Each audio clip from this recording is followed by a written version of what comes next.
মাফিয়াদের জঞ্জাল 3 মাসে দূর করা অসম্ভব। অন্তর্বর্তী সরকারকে ব্যর্থ করতে চায় স্বৈরাচারের দোসরেরা, বলেছেন তারেক রহমান। রাষ্ট্র সংস্কারই প্রধান চ্যালেঞ্জ, জানিয়েছেন ডক্টর ইউনূস। ন্যায় বিচার, মানবাধিকার প্রতিষ্ঠার প্রত্যয়, সবাইকে ধৈর্য ধরার আহ্বান। শেখ হাসিনার কর্তৃত্ববাদ প্রতিষ্ঠায় অনুঘটক ছিল বিচার বিভাগ, মন্তব্য ডক্টর ইফতেখারুজ্জামানের। দেয়া হতো উন্নয়নের ভুল তথ্য, বলেছেন ডক্টর দেবপ্রিয় ভট্টাচার্য। একনায়কতন্ত্র অবসানে সংবিধান পরিবর্তনের তাগিদ বিশিষ্টজনদের। অন্তর্বর্তী সরকার সংশোধন করতে পারবে কিনা প্রশ্ন অ্যাটর্নি জেনারেলের। দেখছিলেন ক্রাউন সংবাদ শিরোনাম, এবার বিস্তারিত। বিএনপির ভারপ্রাপ্ত চেয়ারম্যান তারেক রহমান বলেছেন, অন্তর্বর্তী সরকারের পক্ষে 3 মাসে জনগণের সব দাবি পূরণ সম্ভব নয়, কিন্তু সরকার পরিচালনায় অদক্ষতা জনগণ মেনে নেবে না। সরকারের ব্যর্থতা নিয়ে প্রশ্ন ওঠাও অন্যায্য নয়। অন্তর্বর্তী সরকার ব্যর্থ হলে গণতন্ত্র ব্যর্থ হবে বলে মন্তব্য করেন তারেক রহমান। বলেন, অন্তর্বর্তী সরকারকে ব্যর্থ করতে স্বৈরাচারের দোসরেরা নানা ষড়যন্ত্র করছে। আরো জানাচ্ছেন Jahangir Akand. Jatiyatabadi textile engineers association of Bangladesh জেটেবের দিনব্যাপী কাউন্সিলের সমাপনী অধিবেশনে প্রধান অতিথির বক্তব্যে বিএনপির ভারপ্রাপ্ত চেয়ারম্যান তারেক রহমান বলেন, জুলাই আগস্ট গণ অভ্যুত্থানে 30,000 মানুষকে নির্মমভাবে আহত করা হয়েছে, 2,000-এরও বেশি ছাত্র জনতাকে হত্যা করা হয়েছে। দেশের বিধ্বস্ত অবস্থায় দায়িত্ব নিয়েছে অন্তর্বর্তীকালীন সরকার। অন্তর্বর্তী সরকারের 3 মাসে মাফিয়া সরকারের তৈরি করা 16 বছরের জঞ্জাল দূর করা সম্ভব নয়। মাফিয়া সরকার প্রায় 15 বছরের তাদের তৈরি করা যে জঞ্জাল 3 মাসে দূর করা সম্ভব নয়। তবে 3 মাস পর তাদের সফলতা কিংবা ব্যর্থতা নিয়ে জনমনে প্রশ্ন ওঠা অন্যায্য কিংবা অস্বাভাবিকও নয়। জনগণের সকল দাবি হয়তো তাদের পক্ষে পূরণ সম্ভব নয়, কিন্তু সরকার পরিচালনায় যে অদক্ষতা পরিলক্ষিত হয়, যদি অদক্ষতা দেখতে পায় জনগণ, সেটাও কিন্তু জনগণ আবার সহজভাবে মেনে নেবে না। রাষ্ট্র মেরামতের কর্মযজ্ঞ সম্পাদন করতে গিয়ে অগ্রাধিকারের সেটিং যদি ভুল হয়, অর্থাৎ কোনটা প্রায়োরিটি দিবেন ওনারা, সেটা যদি ভুল হয়, তাহলে কিন্তু জনগণের কাছে সরকারের অদক্ষতা হিসাবেই কিন্তু এটি বিবেচিত হবে। জুলাই আগস্ট গণ অভ্যুত্থানে আহতরা হাসপাতাল থেকে যেভাবে রাজপথে নেমে এসেছে, সে দৃশ্য লজ্জার বলে মন্তব্য করেন তারেক রহমান। তিনি বলেন, অন্তর্বর্তীকালীন সরকারের কাজ হয়তো সবার কাছে সাফল্য বলে বিবেচিত হবে না, কিন্তু তাদের ব্যর্থতা মানেই সবার ব্যর্থতা। এই সরকারকে ব্যর্থ করে দিতে যে স্বৈরাচার ছিল, পলাতক যে স্বৈরাচার, তার এবং তাদের দোসররা কিন্তু বসে নেই। সেটা দেশের ভেতরেই হোক বা দেশের বাইরেই হোক, প্রশাসনের ভিতরেই হোক বা বাইরে হোক, ওরা কিন্তু ওত পেতে আছে যে কিভাবে এই অন্তর্বর্তীকালীন সরকারকে ব্যর্থ করে দেওয়া যায়। এদেরকে যদি ব্যর্থ করে দেওয়া যায়, তাহলে গণতন্ত্রকে ব্যর্থ করে দেওয়া যাবে। এইরকম একটা পরিস্থিতিতে অন্তর্বর্তীকালীন সরকারের কিছু কিছু সিদ্ধান্ত মনে হয় তারা জনগণের যে আকাঙ্ক্ষা, সেটার প্রতি ভ্রুক্ষেপ করতে বোধহয় চাইছে না, বরং তারা যেটা ভালো মনে করছে সেটাই তারা হয়তো চাপিয়ে দিতে চাইছে। অনেক অপ্রাপ্তি থাকার পরেও জনগণ কিন্তু এখনো এই সরকারের উপর আস্থা রাখতে চাইছে, তারা আস্থা হারাতে চাইছে না। তবে একটা প্রশ্ন হচ্ছে, সরকার কি ঔদ জনগণের আস্থা রাখতে চায়? কারণ জনগণের সঙ্গে সরকারের আস্থার সম্পর্ক নিবিড় থাকলে ষড়যন্ত্রকারীরা কিন্তু তাদের ষড়যন্ত্রের ডালপালা বিস্তারের সুযোগ পাবে না। তারেক রহমান বলেন, বিএনপির 31 দফা কর্মসূচি সমৃদ্ধ বাংলাদেশ গড়ার ঐতিহাসিক সনদ। একটি ঐতিহাসিক সনদ। অনুষ্ঠানে বিএনপির মহাসচিব মির্জা ফখরুল ইসলাম আলমগীর বলেন, মানুষের মূল আকাঙ্ক্ষা গণতান্ত্রিক রাষ্ট্র। সরকারের উচিত মৌলিক সংস্কার করে দ্রুত নির্বাচন দেয়া।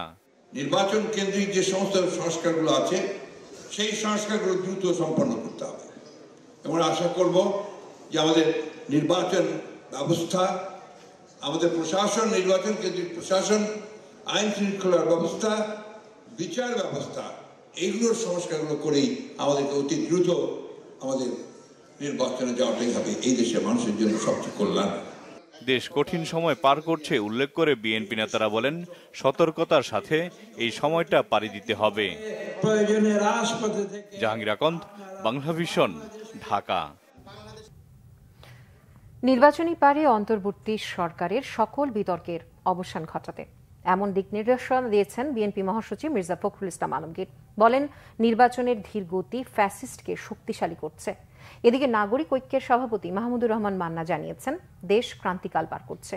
গণ অভ্যুত্থানে আহতদের চিকিৎসায় ব্যর্থ অন্তর্বর্তী সরকার। রিপোর্ট ফরুক বাবুর। মজলুম জননেতা মাওলানা ভাসানীর ৪৮তম মৃত্যুবার্ষিকী উপলক্ষে কেন্দ্রীয় শহীদ মিনারে আলোচনা সভার আয়োজন করে ভাসানী অনুসারী পরিষদ। সবাই মাওলানা ভাসানীকে জাতীয়ভাবে স্মরণ করার দাবি জানান নেতারা। এদিকে দেশের সার্বভৌমত্ব হুমকির মুখে এমন আশঙ্কার কথা জানিয়েছেন গণতন্ত্র মঞ্চের নেতারা। তারা বলেন, ফ্যাসিস্ট শেখ হাসিনা ছাত্রদের খুন করে ভারতে পালিয়ে গিয়ে ষড়যন্ত্র চালিয়ে যাচ্ছে। আমাদের সন্তানদের খুন করে ক্ষমতায় থাকতে চেয়েছেন। ২০০০-এর কাছাকাছি ছাত্র শ্রমিক তরুণদের হত্যা করেছেন। শেষ দিন পর্যন্ত সেনাবাহিনী পুলিশ দিয়ে গুলি করতে চেয়েছেন। এখন বিদেশে গিয়ে ট্রাম্পের মিছিল নিয়ে, ট্রাম্পের ছবি নিয়ে মিছিল করে তিনি আবার পায়তারা করছেন কিভাবে বাংলাদেশ সম্পর্কে বিদেশে ভাবমূর্তি নষ্ট করবেন।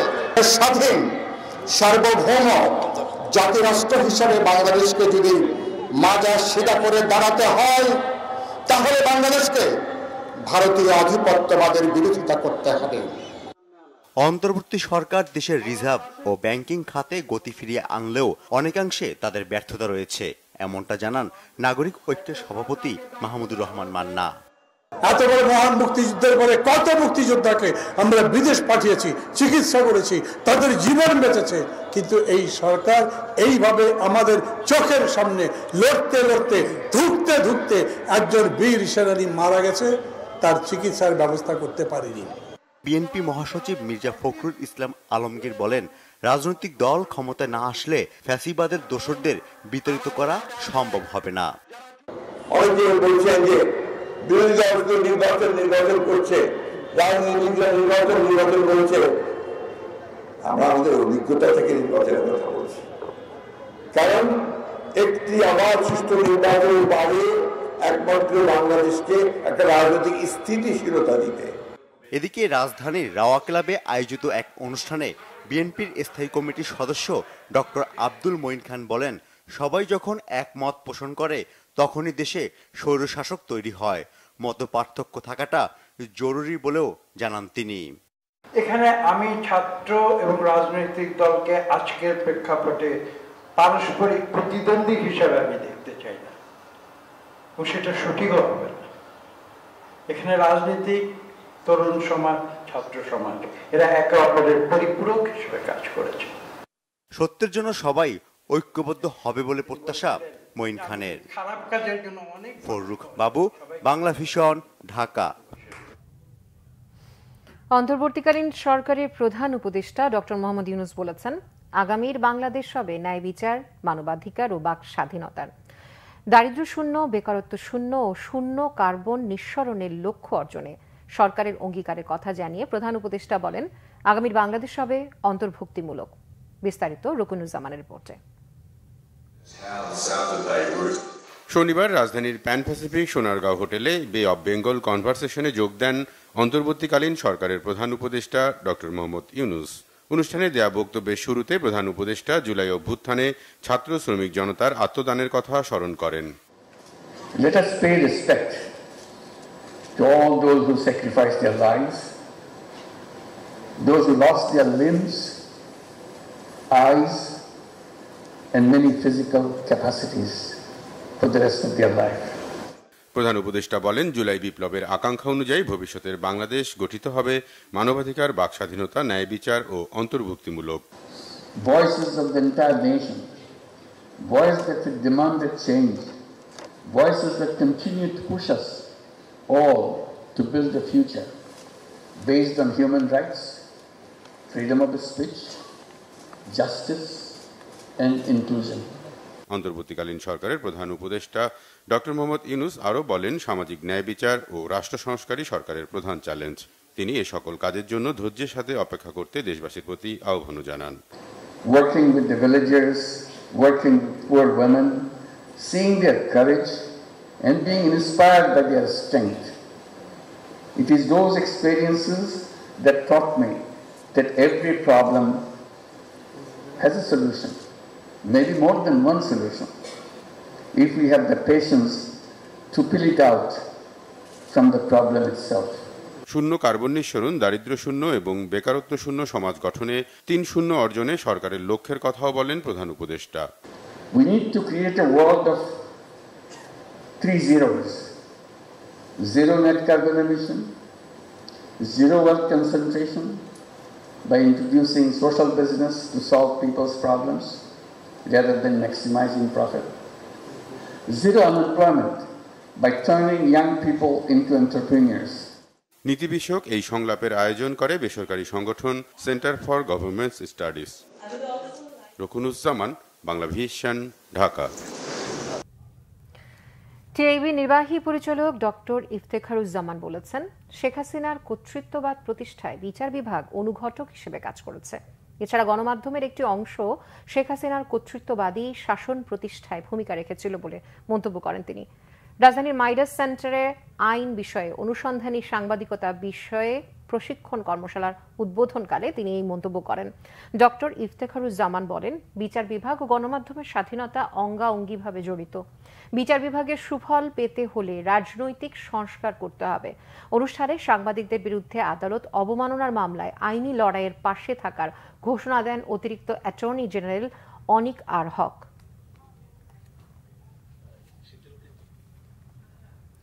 অর্থ উপদেষ্টা ডক্টর সালাউদ্দিন আহমেদ বলেছেন, আর্থিক খাতে এতটা ক্ষত তৈরি করা হয়েছে তা বাইরে থেকে বোঝার মতো না। এত অনিয়ম কম দেশেই হয়। ব্যাংকগুলোকে নিঃস্ব করে ফেলা হচ্ছে। সিপিডির সম্মানীয় ফেলো ডক্টর দেবপ্রিয় ভট্টাচার্য বলেন, উন্নয়নের বয়ান শোনানো হচ্ছে। প্রবৃদ্ধি অর্জনের ভুল তথ্য দিত আওয়ামী লীগ সরকার। তথ্য উপাত্তেও করা হয়েছিল রাজনীতিকরণ। গোলাম মইনুল আহসানের রিপোর্ট। শনিবার রাজধানীতে ব্র্যাক ইউনিভার্সিটিতে financial and economic reforms in Bangladesh শীর্ষক সংলাপের আয়োজন করা হয়। অনুষ্ঠানের প্রধান অতিথির বক্তব্যে অর্থ উপদেষ্টা ডক্টর সালাউদ্দিন আহমেদ দেশের অর্থনৈতিক অবস্থা তুলে ধরেন। বলেন, বেশিরভাগ প্রতিষ্ঠানকে ধ্বংসের দ্বারপ্রান্তে নিয়ে যাওয়া হয়েছিল। ফাইন্যান্সের সাথে এত বড় একটা গভীর ক্ষত প্রকাশ হয়েছে যেটা আপনার বাড়িতে কল্পনা করতে পারবেন। এবং বাংলাদেশ ব্যাংকের গভর্নর যিনি আছেন, আমার মনে হয় আমি পৃথিবীর কোনো দেশে দেখি নাই 25 বছরে, কিন্তু বহু দেশ গিয়েছে এইরকম ফাইন্যান্সিয়াল সেক্টর এত অনিয়ম, এত বিশৃঙ্খলা, এত করাপশন কোথাও দেখি। এখন সেইখান থেকে আমাদের বেরিয়ে যাচ্ছে। আদানির সাথে আওয়ামী লীগ সরকারে করা চুক্তি নিয়েও কথা বলেন অর্থ উপদেষ্টা। অনেক প্রজেক্ট নেওয়া হয়েছে, ফিজিবিলিটি হয় না, রেট অফ ইন্টারেস্ট হয়। এই যে আদানির ব্যাপারে তো কোনো করই দেওয়া হয় নাই, কত 4,000 না 5,000 কোটি টাকার মতো। সেইটা একটা কোনো ডিল হলো, আপনি ট্যাক্স দেবেন, ভ্যাট দেবেন, আরেকজন 1,000 কোটি টাকার প্রজেক্ট কোনো ট্যাক্স দেবেন না। সিপিডির সম্মানীয় ফেলো ডক্টর দেবপ্রিয় ভট্টাচার্য বলেন, উন্নয়নের মিথ্যা বয়ান শোনানো হয়েছে। Growth figure was a false figure. যে প্রবৃদ্ধির যেই তথ্য আমাদের দেওয়া হয়েছিল, সেই প্রবৃদ্ধির যে উপাত্ত দেওয়া হয়েছিল, এইটার ভিতরে মারাত্মক ধরনের সমস্যা ছিল। তথ্য উপাত্তের রাজনীতিকীকরণ করা হয়েছিল। আগের গভর্নর অর্থনীতি 12টা বাজিয়ে দিয়ে গেছে বলে মন্তব্য করেন তিনি। বাংলাদেশ ব্যাংকের আই ডোন্ট নো, ভদ্রলোক বলবো কিনা জানি না, উনি এখন কোথায় আছেন, কিন্তু যা করার উনি তো করে 12টা বাজিয়ে দিয়ে গেছেন। Sorry for the abusive language. দিনের বেলা বলেছি IMF করছি, রাত্রের বেলা টাকা ছাপিয়েছি।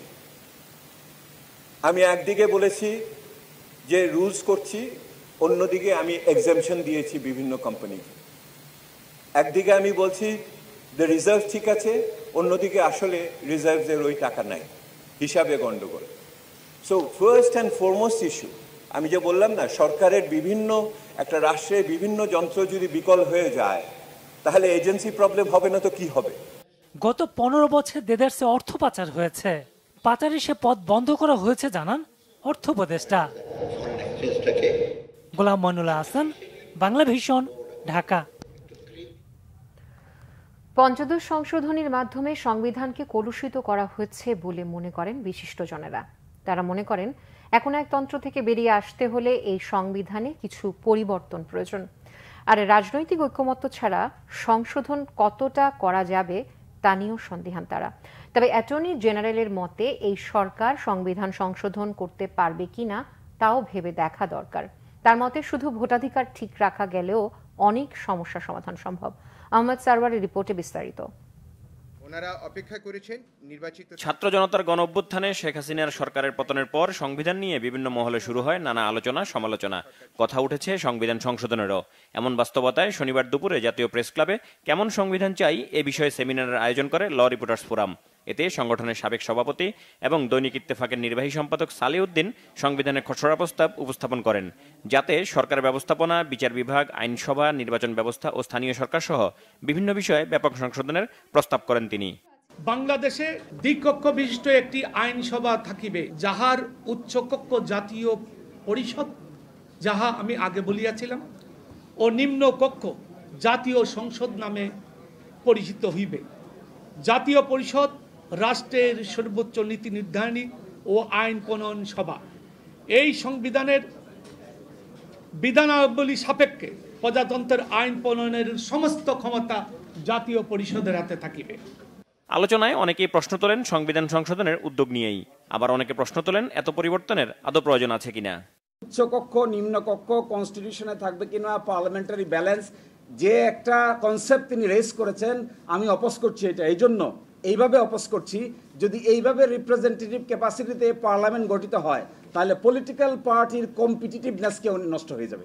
ডেমোক্রেসিতে যদি কম্পিটিশন না থাকে তাহলে অথরিটারিয়ানিজম হবে, কর্তৃত্ববাদ প্রতিষ্ঠা হবে। ফ্রি অ্যান্ড ফেয়ার ইলেকশনস যে সবসময় ভালো ফলাফল আনবে তা না, but as long as we can ensure A series of elections which are freely and fairly held, 2টা 3টা 4টা সাইকেল অফ ইলেকশন হলে পরে আমার ধারণা আমাদের দেশে রাজনৈতিক কৃষ্টিগত যে পরিবর্তনটা আমরা দেখতে চাই সেই পরিবর্তনটা আসবে।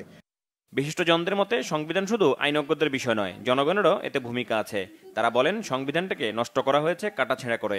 সংবিধানটাকে নষ্ট করা হয়েছে অনেকগুলো সংশোধনের মাধ্যমে নষ্ট করা হয়েছে। সবচেয়ে বেশি নষ্ট করেছে বোধহয় পঞ্চদশ সংশোধনী।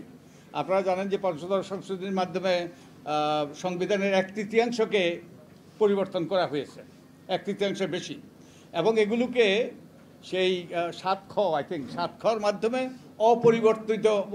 পরিবর্তনযোগ্য নয় এরকম করা হয়েছে। তো এটা সম্পূর্ণ অসাংবিধানিক, এবং একই সাথে ওই এক সংসদ আরেক সংসদের হাত পা বেঁধে দেওয়া কোনোভাবেই গ্রহণযোগ্য নয়। ডক্টর ইউনূসের প্রতি সবার যে রেসপেক্ট, শ্রদ্ধা, আস্থা, সেইটাকে কাজে লাগানোর জন্য এটা একটা দারুণ সুযোগ যে একটা সর্বদলীয় কনফারেন্স করে সেখানেই একটা সমঝোতা তৈরি করা হোক এবং সেই সমঝোতার ভিত্তিতে সংবিধানের ভবিষ্যৎ পথরেখা নির্ধারণ করা হোক।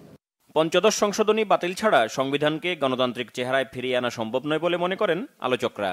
যে সংবিধানের শুধু সংশোধনই না, ইভেন 72-এর সংবিধানের বিভিন্ন ধারা নিয়ে নতুন করে চিন্তা করার প্রয়োজন আছে। 50 বছর অতিবাহিত হয়েছে, নতুন প্রেক্ষাপটে নতুন পৃথিবীতে আমরা বাস করি, অনেক কিছু পরিবর্তিত, অবশ্যই আমরা বিবেচনা করতে পারি। আমরা 11 এবং 12 যে অ্যামেন্ডমেন্ট করলাম, এইগুলি আগে আমরা কিছু ইরেগুলারি করলাম, তারপরে এটাকে রেগুলারাইজ হইল ইলেক্টেড পার্লামেন্ট দ্বারা। কামাল সাহেব যথার্থই বলছেন যে unless there is a political settlement between the parties, তাহলে এগুলি আসলে কাগজি বুলি থাকবে, কোনো কাজ হবে না। আমরা এখন পর্যন্ত এক্সিস্টিং সাংবিধানিক কাঠামোর মধ্যে আছি বলে মনে হয়। সেই কারণে আর্টিকেল 93 দিকে যদি একটু তাকান, তাহলে এই প্রস্তাবনাগুলো এই সরকারের জায়গা থেকে সংবিধান সংশোধনের কোনো উদ্যোগ বা প্রস্তাবনা নিতে পারবেন কিনা সেই জায়গাটা আপনাদের ভেবে দেখা দরকার। জনগণ তার স্বাধীন সার্বভৌম ক্ষমতা যাতে প্রয়োগ করতে পারে, সেখানে যদি নিশ্চয়তা প্রদান না করা হয়, আপনি যতভাবে প্রতিষ্ঠানকে ঢেলে সাজান না কেন, কোনো প্রতিষ্ঠানই ঠিক ওইভাবে কাজ করবে না।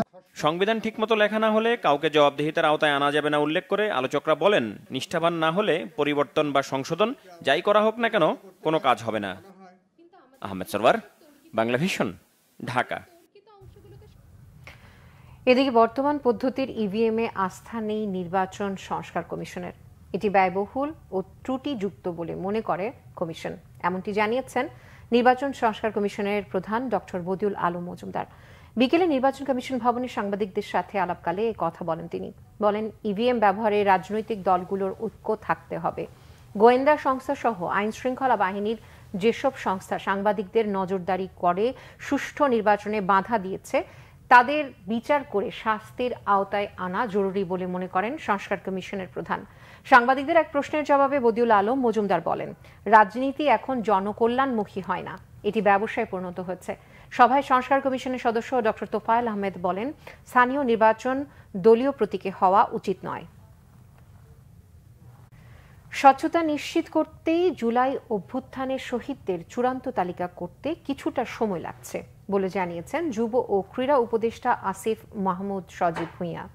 শারীরিক প্রতিবন্ধীদের জন্য শহীদ ফারহান ফাইয়াজ খেলার মাঠ উদ্বোধন করে তিনি এ তথ্য জানান। আসিফ মাহমুদ সজীব ভুঁইয়া বলেন, ভুয়া মুক্তিযোদ্ধার মতো অভিযোগ যেন শুনতে না হয়, সেজন্যই তালিকা করতে কিছুটা সময় নেওয়া হচ্ছে।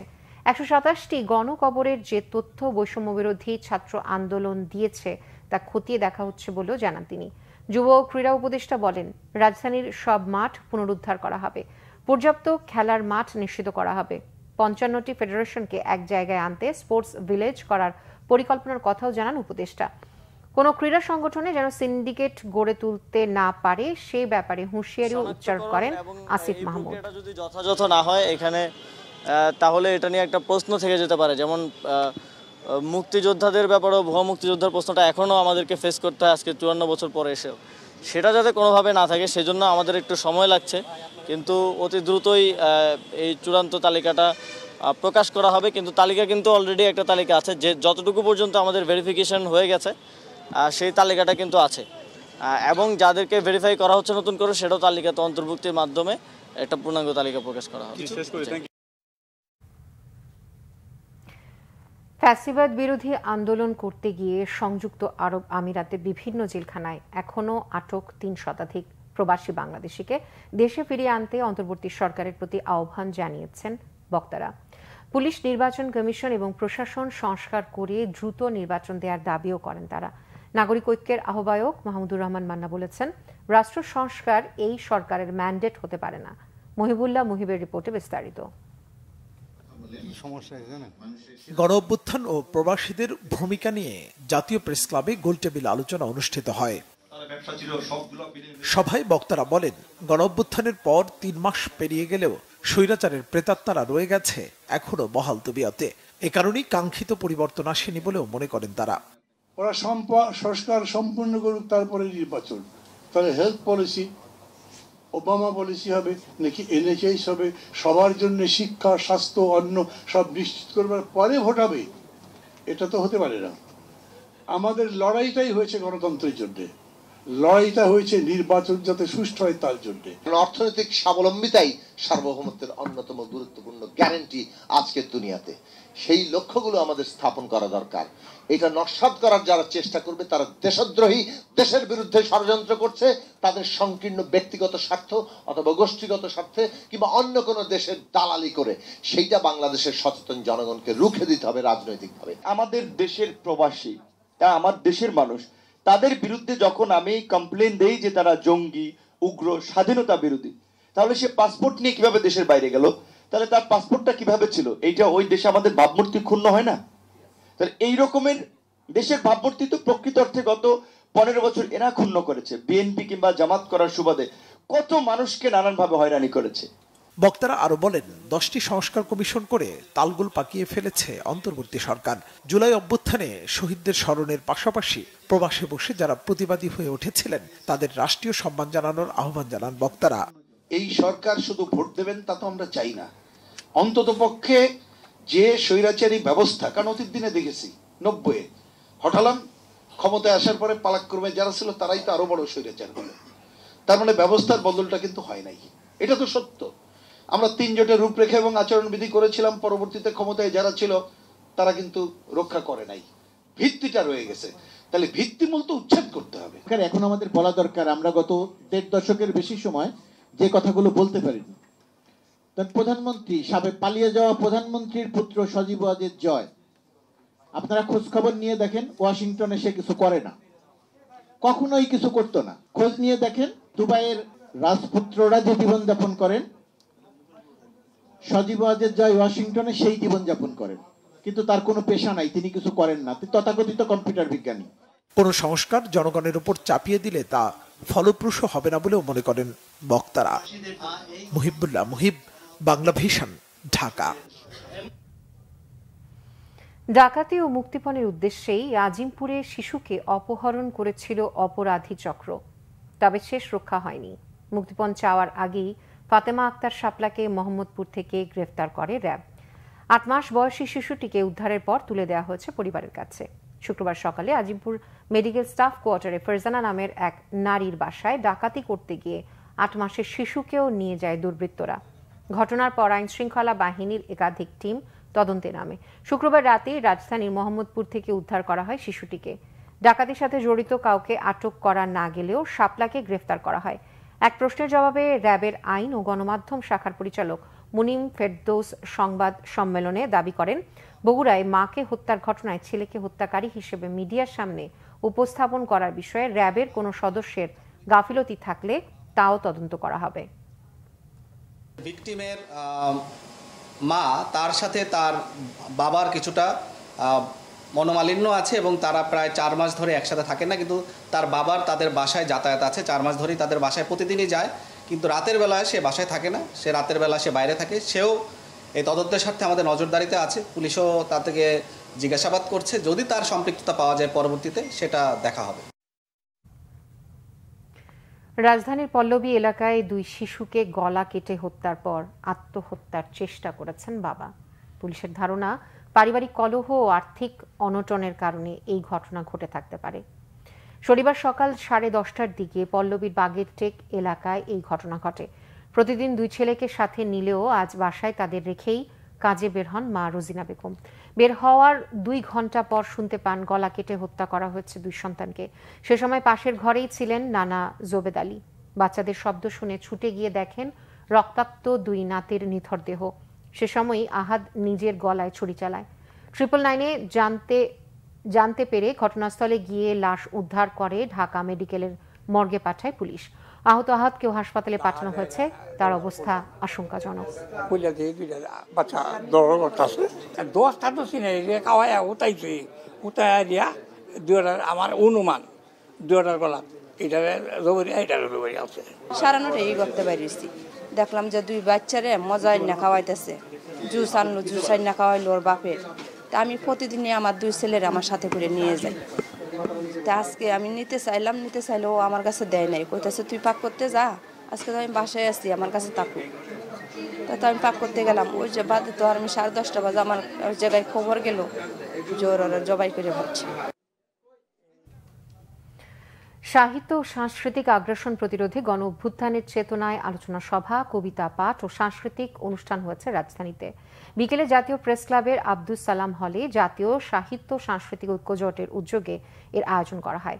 প্রধান অতিথি হিসেবে উপস্থিত ছিলেন ঢাকা বিশ্ববিদ্যালয়ের সাবেক ভাইস চ্যান্সেলর অধ্যাপক ডক্টর আনোয়ারুল্লাহ চৌধুরী। বিশেষ অতিথি ছিলেন বিশিষ্ট শিক্ষা অনুরাগী, শিল্পপতি, লেখক ও সংগঠক আবুল কাশেম হায়দার, ইতিহাসবিদ ও গবেষক মোহাম্মদ আব্দুল মান্নান, জাতীয় প্রেস ক্লাবের সভাপতি কবি হাসান হাফিজ, বিশিষ্ট নজরুল সঙ্গীত শিল্পী ফাতেমাতুজ জোহরা, নজরুল একাডেমির সাধারণ সম্পাদক মিন্টুর রহমান।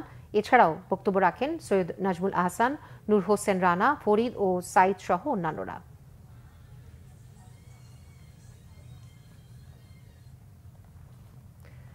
বাংলা ভিশনের সিনিয়র গাড়ি চালক জয়নাল আবেদিনের স্মরণে মিলাদ মাহফিল হয়েছে। জয়নাল আবেদিন দীর্ঘদিন বাংলা ভিশনে গাড়ি চালক হিসেবে দায়িত্ব পালন করেছেন। চাকুরিকালে তিনি দক্ষতার সাথে বিভিন্ন বিভাগের অধীনে কাজ করেছেন। মিলাদ মাহফিলে বাংলা ভিশনের বিভিন্ন বিভাগের প্রধান সহ অন্যান্য কর্মকর্তা কর্মচারীরা উপস্থিত ছিলেন। মিলাদ মাহফিলে তার কর্মজীবনের বিভিন্ন বিষয় তুলে ধরেন সহকর্মীরা। পরে মোনাজাতে জয়নাল আবেদিনের রুহের মাগফিরাত কামনা করা হয়। মিলাদ মাহফিলে বেসরকারি টেলিভিশন গাড়ি চালক অ্যাসোসিয়েশনের সদস্যরাও উপস্থিত ছিলেন। গত 6 নভেম্বর বিকেলে রাজধানীর একটি হাসপাতালে চিকিৎসাধীন অবস্থায় মারা যান জয়নাল আবেদিন।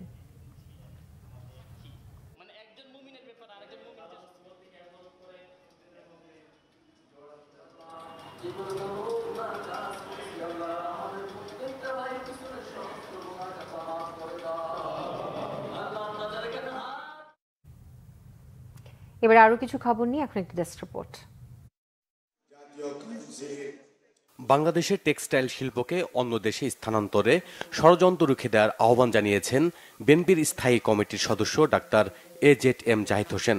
সকালে Jatiyatabadi textile engineers association of Bangladesh জেটেবের তৃতীয় কাউন্সিলে তিনি একথা বলেন। তিনি বলেন, টেক্সটাইল সেক্টরে সরাসরি কাজ করে 50 লাখ মানুষ, প্রত্যক্ষ ও পরোক্ষভাবে যুক্ত প্রায় 70 লাখ পরিবার। বাংলাদেশের রাজনীতিতে তারেক রহমানের বিকল্প কেউ নেই।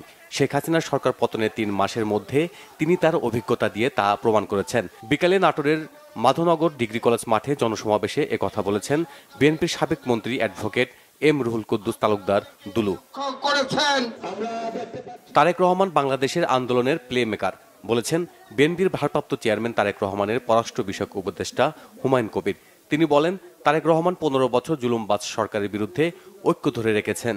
এই বিজয় কোনো গোষ্ঠীর নয়, বাংলাদেশের মানুষের সম্মিলিত ঐক্যের বিজয়। সিলেটের ওসমানীনগর উপজেলা বিএনপির শুভেচ্ছা বিনিময় সভায় তিনি একথা বলেন। স্থানীয় একটি কমিউনিটি সেন্টারের মাঠে প্রধান অতিথি ছিলেন বিএনপি চেয়ারপারসনের উপদেষ্টা তাসিনা রুশদির লুনা। স্বৈরাচারের ষড়যন্ত্রের বিরুদ্ধে বিক্ষোভ মিছিল ও র্যালি করেছেন ঢাকা মহানগর উত্তর বিএনপির মিরপুর থানার বিভিন্ন ওয়ার্ডের নেতাকর্মীরা। বিকালে মিরপুর 10 নম্বর সেকশনের ফুলবাগান ক্লাবের সামনে নেতাকর্মীরা জড়ো হন। র্যালিতে সভাপতিত্ব করেন সাবেক 3 নম্বর ওয়ার্ডের কমিশনার কাজী আলী ইমাম আসাদ। এ সময় বক্তারা বলেন, আওয়ামী লীগের সন্ত্রাসীদের যেন নতুনভাবে উত্থান হতে না পারে সে ব্যাপারে সতর্ক রয়েছে বিএনপি। ইবনে সিনা হাসপাতাল ও ডায়াগনস্টিক সেন্টারের 25তম শাখার উদ্বোধন হয়েছে নোয়াখালীতে। সদরে স্থানীয় একটি কমিটি সেন্টারের প্রধান অতিথি হিসেবে উপস্থিত ছিলেন দি ইবনে সিনা ট্রাস্টের চেয়ারম্যান অধ্যাপক আবু নাসের মোহাম্মদ আব্দুর জাহের। বিশেষ অতিথি ছিলেন প্রতিষ্ঠানের প্রশাসনের সদস্য অধ্যাপক ডক্টর AKM সদরুল ইসলাম। এ সময় আরও উপস্থিত ছিলেন ফার্মাসিউটিক্যাল PLCর চেয়ারম্যান কাজী হারুন ঔর রশিদ, স্বাস্থ্য উপদেষ্টার বিশেষ সহকারী তুহিন ফারাজি সহ বিশেষজ্ঞ ডাক্তাররা। মাস্টার কার্ড এক্সিলেন্স অ্যাওয়ার্ড 2024-এর বিজয়ীদের নাম ঘোষণা করা হয়েছে রাজধানীতে। বাংলাদেশের ব্যাংকিং, পেমেন্ট ও ফিনটেক খাতে বিভিন্ন প্রতিষ্ঠানের অবদানের স্বীকৃতি হিসেবে এই অ্যাওয়ার্ড দেওয়া হয়। অনুষ্ঠানের প্রধান অতিথি ছিলেন বাংলাদেশ ব্যাংকের governor doctor Ahsan H Mansur. Guest of honour হিসেবে ছিলেন ঢাকাস্থ যুক্তরাষ্ট্র দূতাবাসের ভারপ্রাপ্ত deputy chief of mission Trishita Mowla সহ অন্যরা। 3 দিনব্যাপী রাস উৎসব হল পিরোজপুরে।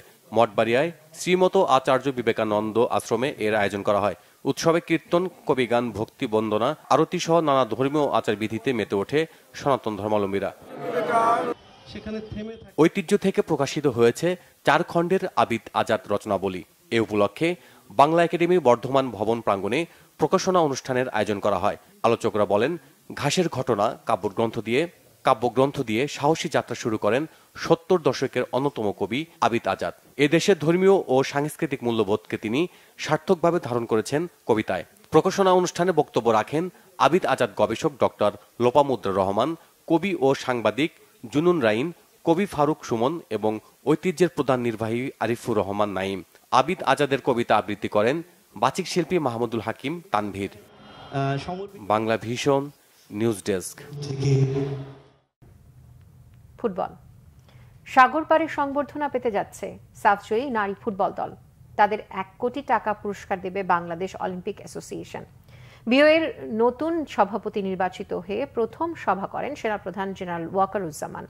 অলিম্পিক ভবনে এই সভায় নেপালে টানা দ্বিতীয়বার নারী সাফ ফুটবল চ্যাম্পিয়ন বাংলাদেশ দলকে পুরস্কার দেওয়ার সিদ্ধান্ত নেওয়া হয়। 2022 সালে প্রথমবার সাফ শিরোপাজয়ী নারী দলকে পুরস্কৃত করেছিল বাংলাদেশ সেনাবাহিনী। এবার তাদের সাথে যৌথভাবে সংবর্ধনা দিবে বিওএ। সহসভাপতি ও মিডিয়া কমিটির চেয়ারম্যান শেখ বশির আহমেদ মামুন জানান, কক্সবাজারে আয়োজন করা হবে সংবর্ধনা অনুষ্ঠানের। সাবিনা সানজিদাদের হাতে তুলে দেওয়া হবে কোটি টাকার পুরস্কার। সাফ চ্যাম্পিয়ন বাংলাদেশ দলকে ক্রীড়া মন্ত্রণালয় থেকে 1 কোটি টাকা পুরস্কার দেওয়া হচ্ছে। সংবর্ধনা দিয়েছে south east bank. Bangladesh football federation ঘোষণা করেছে 1.5 কোটি টাকা বোনাস। বিসিবি দেবে 20 লাখ টাকা। খুব শীঘ্রই একটা ইলেকশন করব। সেই ইলেকশন করতে গেলে কি করতে হবে, তার প্রথম হবে আমাদের একটা এক্সিকিউটিভ কমিটি মিটিং। এই অলিম্পিক অ্যাসোসিয়েশনের মেয়াদ আছে ডিসেম্বর 25 পর্যন্ত। আমরা যেগুলো সিদ্ধান্ত নিয়েছি যে আমরা 2025-এ বাংলাদেশ গেমস করব, ডেটটা ফিক্স করা হবে। আমরা একটা ম্যারাথন করব। আমরা ম্যারাথন একটা করি, আমরা বছরে 2টা ম্যারাথন করব। সাফ এতে যে মহিলা ফুটবল টিম যে তারা চ্যাম্পিয়ন হয়েছে তাদেরকে আমরা একটা সম্বর্ধনা দিব। আমরা 1 কোটি টাকা দিব অলিম্পিক এবং সেনাবাহিনীর মাধ্যমে। এটা আমরা একটা অনুষ্ঠান করব, ডেটটা ফিক্সড হয়নি, অনুষ্ঠানটা আমরা কক্সবাজারে করব। সংবাদ শেষ করব ক্রাউন সিমেন্ট শিরোনামগুলো আরো একবার জানিয়ে। মাফিয়াদের জঞ্জাল 3 মাসে দূর করা অসম্ভব, অন্তর্বর্তী সরকারকে ব্যর্থ করতে চায় স্বৈরাচারের দোসরেরা, বলেছেন তারেক রহমান। রাষ্ট্র সংস্কারই প্রধান চ্যালেঞ্জ জানিয়েছেন ডক্টর ইউনূস। ন্যায় বিচার মানবাধিকার প্রতিষ্ঠার প্রত্যয়, সবাইকে ধৈর্য ধরার আহ্বান। শেখ হাসিনার কর্তৃত্ববাদ প্রতিষ্ঠায় অনুঘটক ছিল বিচার বিভাগ, মন্তব্য ডক্টর ইফতেখারুজ্জামানের। দেওয়া হতো উন্নয়নের ভুল তথ্য, বলেছেন ডক্টর দেবপ্রিয় ভট্টাচার্য। একনায়কতন্ত্র অবসানে সংবিধান পরিবর্তনের তাগিদ বিশিষ্টজনদের। অন্তর্বর্তী সরকার সংশোধন করতে পারবে কিনা প্রশ্ন অ্যাটর্নি জেনারেল। এই ছিল এখনকার মতো। পরের সংবাদ রাত 1টায় দেখার আমন্ত্রণ রইল। এছাড়া বাংলাভিশন সংবাদ ও সংবাদ সংশ্লিষ্ট অনুষ্ঠান দেখতে ভিজিট করুন www.bbnews24.com ও facebook.com/banglavishnnews এবং সাবস্ক্রাইব করুন youtube.com/banglavishnnews। এতক্ষণ সাথে থাকার জন্য ধন্যবাদ সবাইকে।